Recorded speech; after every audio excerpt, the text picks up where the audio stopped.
ಇನ್ನು ಸ್ವಲ್ಪ ದಿನ ಬಿಟ್ಟರೆ ಗುಬ್ಬಚ್ಚಿಗಳೇ ಇರಲ್ಲ. ಸ್ನಾನ ಮಾಡಿಗೆ ಕುಡಿಯೋಕೆ ನೀರಿಟ್ಟಿದೆ, ಅದೆಲ್ಲ ಆಡುತ್ತೆ. ಅದೇ ಒಂದು ಬ್ಯೂಟಿ. Save the sparrows.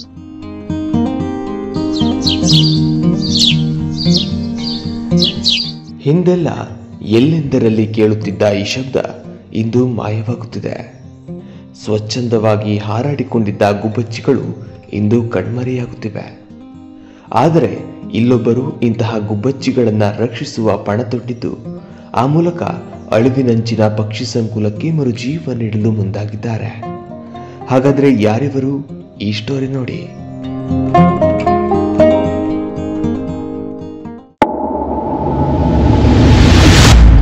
ಬೆಂಗಳೂರಿನಂತಹ ಮಹಾನಗರದಲ್ಲಿಯೂ ಇಷ್ಟೊಂದು ಸಂಖ್ಯೆಯಲ್ಲಿ ಗುಬ್ಬಚ್ಚಿಗಳನ್ನು ರಕ್ಷಿಸುತ್ತಿರುವ ಎಡ್ವಿನ್ ಜೋಸೆಫ್ ಇವರು ಪಕ್ಷಿ ಸಂಕುಲದ ಉಳಿವಿಗಾಗಿ ಶತ ಪ್ರಯತ್ನ ಪಡುತ್ತಿರುವುದು ಪ್ರಶಂಸಾರ್ಹ ಸಂಗತಿಯಾಗಿದೆ. ನಮಸ್ತೆ, ನನ್ನ ಹೆಸರು ಎಡ್ವಿನ್ ಜೋಸೆಫ್ ಎಂದು. ನಾನು ಬೆಂಗಳೂರು ವಾಸಿಯನು. ಬೆಂಗಳೂರು ಕಾರ್ಖಾನೆಯಲ್ಲಿ 39 ಸರ್ವಿಸ್ ಮಾಡಿ ರಿಟೈರ್ ಆಗಿದ್ದೀನಿ. ಒಂದು ಪಕ್ಷಿ ಪ್ರಿಯ ನಾನು. ಅದರಿಂದ ಒಂದು 10-12 ವರ್ಷದಿಂದ ಗುಬ್ಬಚ್ಚಿ ಕಾಪಾಡ್ತಾ ಇದ್ದೀನಿ ನಾನು. ಯಾಕಂದರೆ ಚಿಕ್ಕ ವಯಸ್ಸಲ್ಲಿ ನಾವು ಸುಮಾರು ಜಾಗದಲ್ಲಿ ಪಕ್ಷಿಗಳಿತ್ತು, ಗುಬ್ಬಚ್ಚಿಗಳು ಎಲ್ಲ ಹೋಯ್ತು. ಅದರಿಂದ ಕಾಪಾಡಿಸ್ಬೇಕೆಂದು ನಾವು ಅದಕ್ಕೆ ಊಟ ನೀರೆಲ್ಲ ಕೊಟ್ಟು ನೋಡ್ಕೊಳ್ತಾ ಇದ್ವಿ. ಈಗ ನನ್ನ ಹತ್ರ ಎಲ್ಲ ಪಕ್ಷಿಗಳು ಬರ್ತಾ ಇದೆ.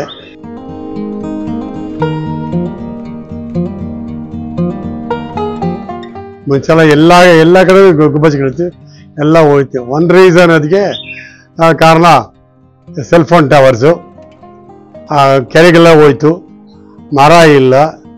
ಈಗ ಬೆಂಗಳೂರೇ ಒಂದು ಕಾಂಕ್ರೀಟ್ ಜಂಕಲ್ ಆಗಿದೆ. ಅದರಿಂದ ಪಕ್ಷಿಗಳಿಗೆ ಎಲ್ಲೋ ನೋಡೋಕ್ಕಾಗ್ತಾ ಇಲ್ಲ.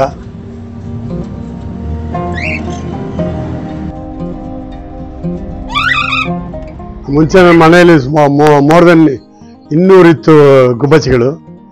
ಆಮೇಲೆ ನನ್ನ ವೈಫ್ ತೀರೋದ್ಮೇಲೆ ನಾನು ಮನೇಲಿ 8 ತಿಂಗಳು ಇಲ್ಲ ಅಲ್ಲಿ. ನಾನು ಹೋಗಿ ನನ್ನ ಮಗಳು ಮನೇಲಿದ್ದೆ. ಬಂದು ನೋಡಿದ್ರೆ ಗುಬ್ಬಚ್ಚಿ ಒಂದೂ ಇಲ್ಲ. ನೋಡಿದ್ರೆ ನಮ್ಮ ಮನೆ ಹಿಂದ್ಭಾಗ ಒಬ್ಬನು ಟವರ್ ಹಾಕೋನೆ, ಸೆಲ್ ಫೋನ್ ಟವರು ತೆಗೆದ. ಅದನ್ನು ಈಗ ಬರೋಕ್ಕೆ ಶುರುವಾಗಿದೆ. ಸುಮಾರು 60-70 ಬರ್ಡ್ಸ್ ಈಗ ಆಗಿದೆ. ಸ್ನಾನ ಮಾಡಿಗೆ ಕುಡಿಯೋಕೆ ನೀರಿಟ್ಟಿದೆ, ಅದೆಲ್ಲ ಆಡುತ್ತೆ. ಅದೇ ಒಂದು ಬ್ಯೂಟಿ. ಆಮೇಲೆ ಅವ್ರ ಮನೆ ಕಟ್ಕೊಟ್ಟಿದ್ವಿ, ನೋಡ್ಬೋದು. ಅದೇ ಮುಟ್ಟಾಡಿ ಚಿಕ್ಕ ಮರಿಗಳು ಬರುತ್ತೆ. ಅದರಿಂದ ಇದೆ ಬ್ಯೂಟಿ ಆಫ್ ಸ್ಪ್ಯಾರೋಸ್.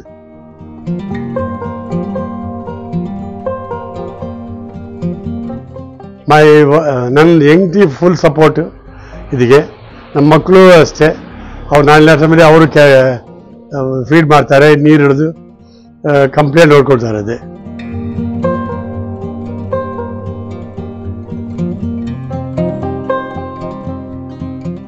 ಈಗ ಏನು ಪರಿಸ್ಥಿತಿ ಬಂದಿದ್ದೀವಿ ಅಂದರೆ, ಈಗ ಪೇರೆಂಟ್ಸು ಮಕ್ಕಳನ್ನ ಕರ್ಕೊಂಡು ಬಂದು ಇದೇ ಗುಬ್ಬಚ್ಚಿ ಅಂತ ತೋರಿಸ್ತಾ ಇದ್ದಾರೆ. ಆ ಪರಿಸ್ಥಿತಿ ಬಂದಿದ್ದೀವಿ ನಾವು. ಅಷ್ಟು ಕಡಿಮೆ ಆಗಿದೆ ಗುಬ್ಬಚ್ಚಿಗಳಲ್ಲಿ ನೋಡೋಕ್ಕೆ. ನಾನು ಹೈದ್ರಾಬಾದ್ ಹೋಗಿ ಸಾರಾಜಾಗ್ ಮ್ಯೂಸಿಯಂ ವಿಸಿಟ್ ಮಾಡಿ ಬರ್ತಾ ಲಾಸ್ಟ್ ಏನು ನೋಡಿದೆ, ಅಲ್ಲಿ ಒಂದು ಗ್ಲಾಸ್ ಬಾಕ್ಸಲ್ಲಿ ಗುಬ್ಬಚ್ಚಿನ ಸ್ಟಫ್ ಮಾಡಿ ಇಟ್ಟಿದ್ದಾರೆ. ಕೆಳಗಡೆ ಇಂಡಿಯನ್ ಸ್ಪ್ಯಾರೋ ಅಂತ ಹಾಕವ್ರೆ. ಆ ಪರಿಸ್ಥಿತಿ ಬಂದ್ಬಿಡ್ತು ಎಲ್ರಿಗೂ. ದಯವಿಟ್ಟು ಗುಬ್ಬಚ್ಚಿ ಕಾಪಾಡಿಸಿ ದಯವಿಟ್ಟು.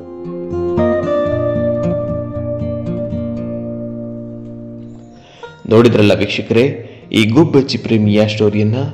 ಇಂತಹ ವ್ಯಕ್ತಿಗಳು ನಮ್ಮಂತ ನಿಮ್ಮಂತ ನೂರಾರು ಸಾವಿರಾರು ಜನರಿಗೆ ಮಾದರಿಯಾಗುವ ಮೂಲಕ ನಾವು ಕೂಡ ಮನೆಗಳ ಮುಂದೆ ನೀರು, ಧಾನ್ಯ ಮತ್ತು ಆಹಾರವನ್ನ ಪ್ರಾಣಿ ಪಕ್ಷಿಗಳಿಗಾಗಿ ಇಡುವುದರ ಮೂಲಕ ಗುಬ್ಬಚ್ಚಿಯನ್ನು ಒಳಗೊಂಡಂತೆ ಅಳಿವಿನಂಚಿನಲ್ಲಿ ನಿಂತಿರುವ ಪ್ರಾಣಿಗಳಿಗೆ ರಕ್ಷಣೆಯನ್ನ ಒದಗಿಸುವಂತಾಗಲಿ ಎನ್ನುವುದು ಎಲ್ಲರ ಆಶಯ.